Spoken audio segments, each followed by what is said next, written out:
How'd you get in here? Carol Ann! My client has hired me to show you this photograph. I don't understand. Death of a Showman is probably the greatest tutorial ever made for a video game. Now, over the years, ever since I started playing this game way back in 2006, I've always heard kind of the same two things about Death of a Showman. The first thing I hear is, well, people quoting 47 and saying, names are for friends, so I don't need one. And the other thing I hear is, man, that's the worst mission in the game. And I always thought that was funny because it's like, man, it's not a mission, it's a tutorial. I mean, when you boot up the game and you play it for the first time, you get this really cool cutscene and immediately you're hit with menus and a guy talking to you and telling you what different things on your HUD mean. This training level will introduce to the X, the bar, the I, the comp display, the X, use. And after that, you pretty much are doing exactly what it tells you to do the entire time. And I remember playing this as a kid and worried that, oh no, every mission is going to tell me exactly where to go and what to do. Well, that wouldn't come until much later with the World of Assassination series, but you can turn that stuff off. I'm not disparaging that series at all. I absolutely love what I've played. But it's just so perfect because you get these little text boxes. It just tells you, hey, here's the stuff, go use it. And then it tells you, hey, here's your objectives, do it. So from a mission-to-mission standpoint, yes, that would be incredibly boring. Who would want their game to be like that? Especially in a puzzle sandbox game like Hitman. But for a tutorial, it works. Also, you get to hear Diana. Welcome to the States, 47. You get the deets on what's going on in the background, and then you get to walk up to the gate and hear 47 deliver his iconic line. But let's rewind a bit. Before any of this, we are given probably the most horrific cutscene of all time. I mean, this cutscene gave me nightmares when I was a kid. The Ferris wheel up there, just the sounds. I think it's the sounds and that just off-red coloring. It feels like you're in hell. And just, oh man, watching the whole side of it come off and everyone collapse and screaming, and it's just, oh, it's horrible.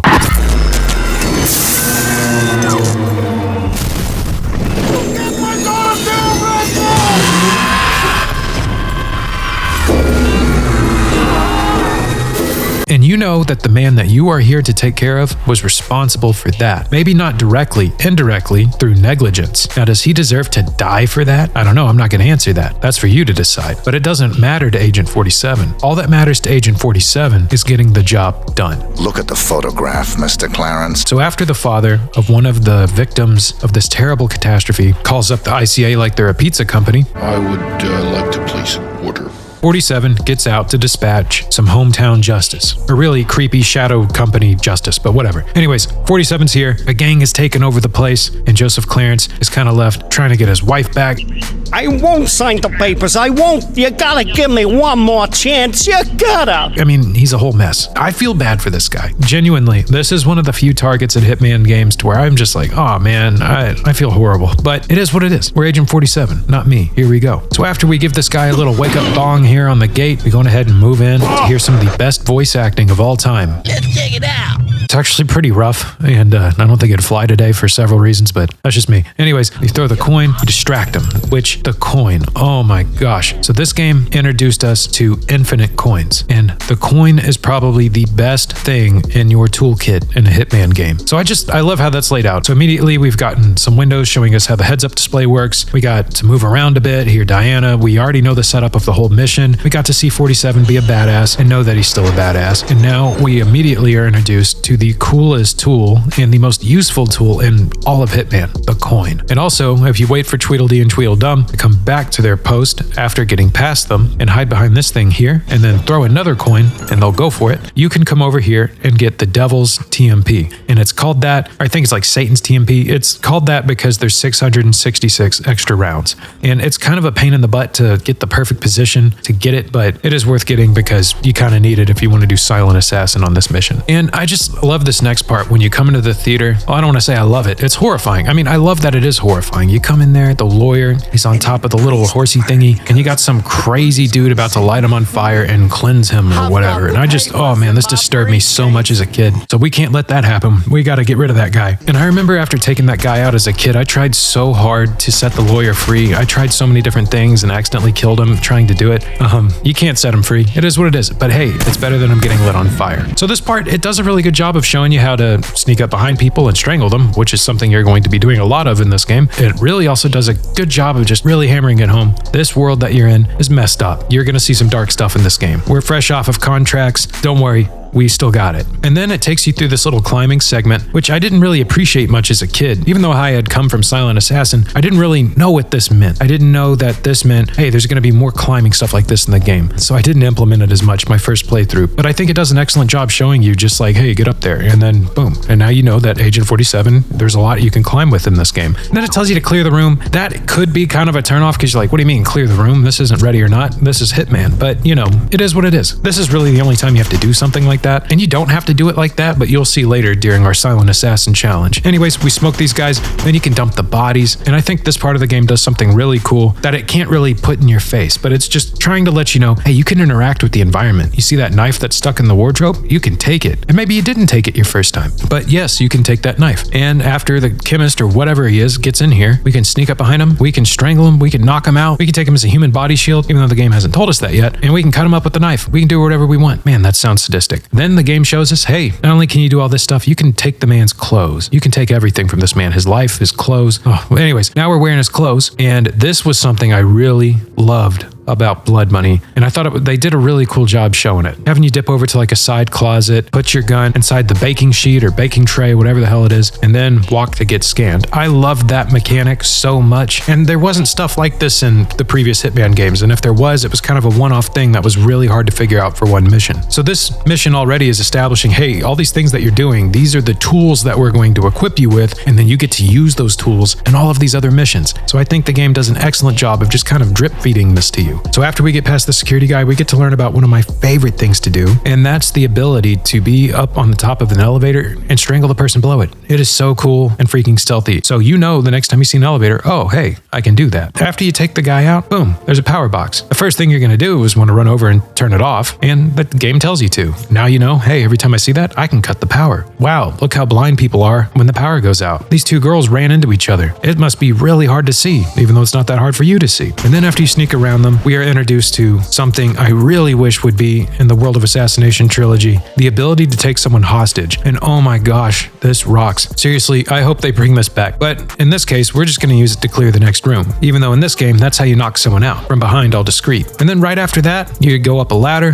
and bam, after another cutscene, there's a sniper rifle. Now you're going to learn how to snipe. I just remember how engaging and fun this was the first time I played this mission, because it's like you're just constantly moving from new thing to new thing to new thing, and it feels natural, you know? Feels like something Agent 47 would really do. Well, some of this stuff. I mean, all of it. Why not? And I remember this guy on the Ferris wheel took me forever to find when I was a kid. So with the Three Stooges out of the picture, we drop the sniper and we move on. What lies ahead? More climbing in the environment. So not only can you climb up and jump across things, you can climb down. And that's pretty cool. Then we make our way into the office here, and it introduces us to something new. So used to, in like Hitman contracts, when you would use the syringes, it would just kind of incapacitate someone for a while. Eventually they would wake up. And I believe, except for maybe the first mission, you only got like one of these. But now the game's telling us not only are there sedative ones, there's also poisoned ones. So we get our hands on one of the poisoned ones for the first time ever, I think, in the series. You climb up the stairs, you listen to this guy sweet talk this lady. I'd have your fine ass unwrapped before you could say, who's that handsome stud untying my ribbon? I bet you could. And I don't understand the chemistry, but whatever. Anyways, you wait on him to walk over to the railing, and you just know it when you see it. You know that you go up to him and what you can press a button and push him off. You just got that feeling. And of course, you can. And that feels so good. Or you could pick up the fire extinguisher and bash him with it. That's also fun. And then when you walk in her office, I remember I didn't figure this out as a kid because I was dumb, but we can poison her drink, which I feel really terrible doing because she literally did absolutely nothing and is really no threat to us, but wrong place, wrong time. But don't worry, none of this is canon anyways, because Agent 47 canonically got Silent Assassin on this according to the cutscene that plays after this mission. So anyways, we can do it here and not feel bad about it. So after poisoning her, we walk in and we get to meet Mr. Joseph Clarence, Mr. Swing King himself. Who the hell are you? How'd you get in here? Carol Ann! And we get to decide what to do with him. So we could stand there and listen to him plead, and we could strangle him immediately, put him out of his misery. But there's a baseball bat there to the right, and his victim looked like a sports player, more like a hockey player, I don't really know. But then over here on the left, you have a hammer, and that's my favorite way to take him out. Which is really messed up, but you know, what do you expect? It's blood money. But the game doesn't stop there. After you take out your target, it's like, but wait, there's more. You can actually plant bombs. So we get our bomb, our RPU mine, or whatever it's called, and it's pretty obvious what to do with it the second we climb through this window. You place it here, it makes the bad guys below go bye-bye. Or you can wait and just see the drama unfold below. I'd like to give you a lesson in personal responsibility, Jay. Man, I love that about this game, the story that's unfolding around you. This is the guy who Agent 47 hit when he got in, and now he's getting shot over you doing that to him, and not only that, he's losing his life, and his homeboys just kind of unload on him too. It's pretty sad. But all of these people will no longer be in the world very shortly, so it doesn't really matter. So with that, we have our big, great kaboom, then we can go down there and finish off Mr. Spooks, or whatever his name is, ourselves. And very satisfying. We can even take his gun, I think. I don't know, it got stuck on the bed for me, and it's been a few years. And with that, we can escape, and we are introduced to the only use of this feature ever in a Hitman game, which is so sad to see. I don't know why this isn't in all of them, because it is an incredible feature. The newspaper. I love the newspaper. I know there's a formula to it. I know that it's a very obvious pattern. I don't care. It's still fun to read it. It's your stats in a newspaper. It's so cool. On top of that, it has Kane and Lynch Easter eggs. If you've played Kane and Lynch, now you know, and you probably already do. But I thought that was really cool because I had no idea that Kane and Lynch were in the same universe when I was a kid. After that is all out of the way, the game takes the training wheels off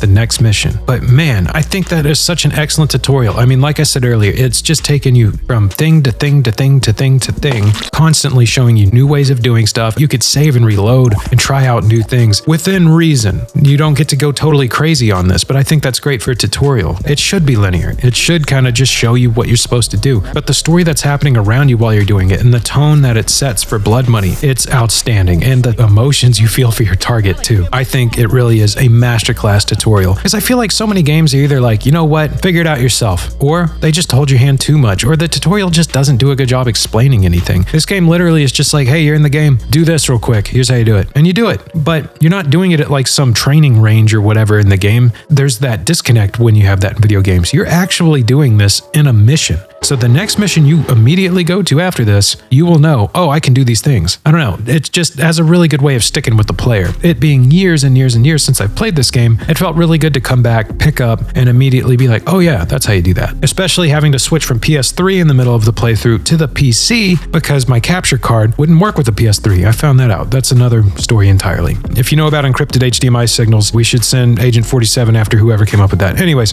with all of that out of the way, now that I have made my case for why I think that Death of a Showman is the greatest tutorial of all time, now it's time to answer the question, can I get Silent Assassin on this map? And the funny thing is this map is a son of a bitch to get Silent Assassin on. You'll see what I mean. Let's see if we can do it. The Silent Assassin Challenge. All right, so we start off rolling up here, and of course, there's nothing really we can do here except for wait for Diana to finish talking and to hit this guy's head against the gate. With that out of the way, let's make our way inside. Let's throw a coin to distract these guys. But something I'm going to do differently this time that I've seen done in the past with my buddies, and something I've also seen online, is to then hide behind this over here, take a coin out. Thank God we have infinite coins. And basically, once their path is about to reset, we're going to go ahead and throw another coin, and it's going to be at a sign on our right. Now that we've done that, you'll see they're going over there, and we have to get this TMP, and it's kind of hidden. The Devil's TMP with 666 extra bullets. So now with them distracted, let's make our way inside of the theater. And what's going on in here? Well, you already know what's going on. We've already covered it. So this is kind of jank. But what we're going to do is we're going to throw our gun out so that he starts to go for it. And now that he's going for it, we're just going to follow him. Let's push him, and bam, he's going to hit his head against the wall there. All right, so let's go ahead and get the stuff from him. We'll leave the lawyer. Can't really do anything about him, unfortunately. And we're going to climb up here. And after we climb across, we're going to jump across. You know, same old, nothing different you can really do here. And now what we're going to do is we're going to pick this lock, be seen, and move. And we're going to hide in this corner over here. And as these guys come out, we're going to try and Jackie Chan them, beat them up, but not kill them. We're going to try and beat them up and take their guns from them. So after we do that, we're going to start to throw them over the balcony here. And that's because we're going to be saving one of those containers later for another guy. after we throw them over the rail, we're gonna hide in the closet. We're gonna wait for this guy.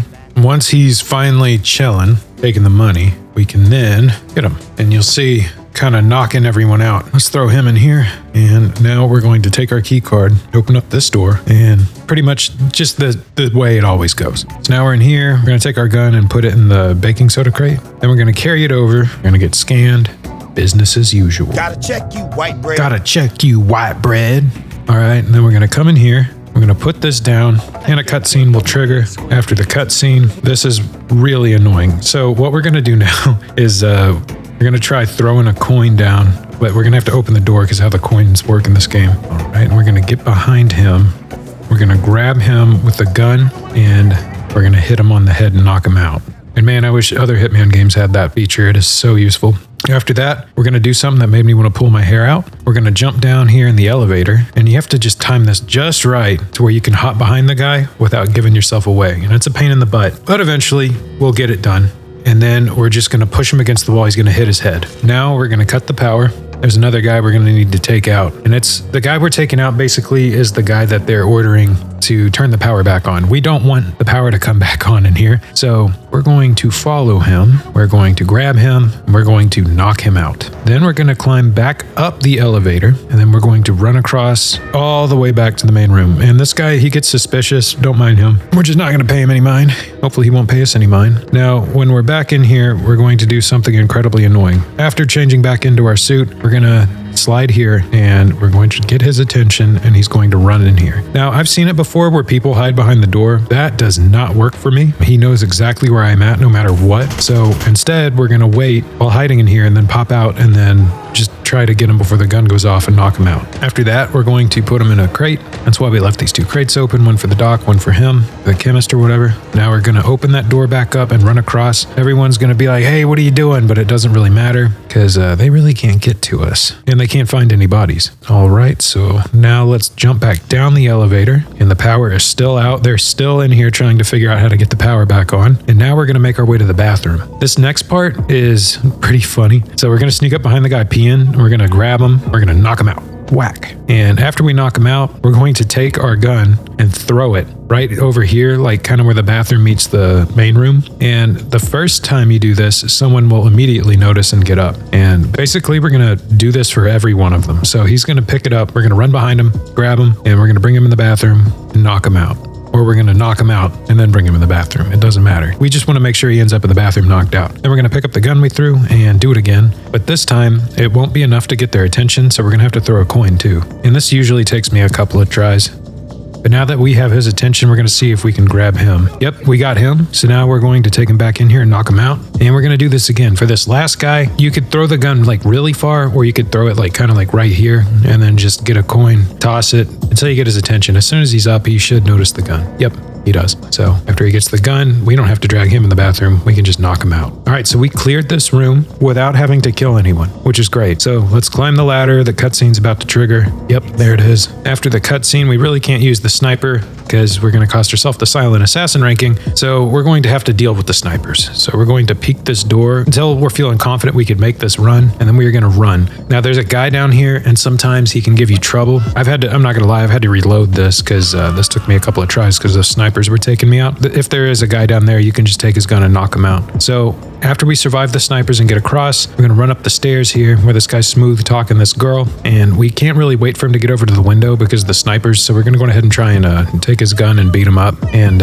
this is a little weird. You just kind of have to mess with it. Let's see. I managed to beat them both up and survive. I come out victorious. But now I'm going to go ahead and throw him over the railing here just because we don't want Mr. Swing King, whatever, seeing their bodies. So after we've thrown him over the rail, it's time for the easy part. We come in here and we visit Mr. Swing King. He begs for his life, you know, and we use the hammer because we're terrible people. Now we exit, we pick up the bomb, but we are not going to use it the way you think. Got another plan. This is something I saw in a YouTube video. I could not figure out what to do here. So we're going to climb in through the window here. We're going to sneak over here to this giant waffle fry. We're going to plant the bomb there. The idea is that we're going to draw their attention and they're going to run up the stairs and we're going to quickly run down the stairs. So let's see if we can pull it off. Oh boy. Okay, let's see what happens. He was starting to shoot him right as I did that. Oh no, I'm not seeing Mr. Spooks or whatever his name is. Oh, he's still down here. I don't think he sees me. Oh, we're making it to the door. And we did it. Now we should have What? What? One of them died. Oh my gosh. All of that. Y'all didn't see it, but man, the amount of saving and loading. Well, there you have it. I did not get Silent Assassin. I got Gangster, but that's supposedly how you do it. To be honest, this is the hardest mission I've ever played in any Hitman game, and I've played all of them. Maybe with the exception of the first one. I don't remember if you could Silent Assassin stuff in that game, but this is by far the most difficult. It just feels like this isn't built to get Silent Assassin in. This level, it's a tutorial. It's not meant for that. Even though, you know, it's canon for us to have gotten Silent Assassin. Let's just not overthink it. Whatever. Challenge failed. So we didn't get Silent Assassin on Death of a Showman. And I know that's probably not a great way to start off Hitman Blood Money considering it's the first mission of the game, but I think that really just proves the point and drives it home that this isn't really a mission. This is a tutorial. So to the people out there who give this mission a hard time, don't view it as a mission, because as a mission, it is bad. But as a tutorial, I think it's phenomenal. It sets up the tone of the world. It gives you a background on the target you have to assassinate and humanizes them, which sets the tone that every person you go after in this game is a human with a background, and you feel bad for them. So anyways, I really do think Death of a Showman is the best tutorial mission ever made for any video game. But I don't know, what do you think? Let me know in the comments. Thank you so much for watching. I hope you enjoyed the video. I'm planning on doing kind of like a Hitman series, at least starting off with Blood Money, going mission by mission and kind of doing the same formula. So if that sounds like something you would enjoy, make sure to hit that like button and subscribe to join me on that journey. Other than that, here are 2 videos that I recommend to you. Well, the algorithm's recommending one to you.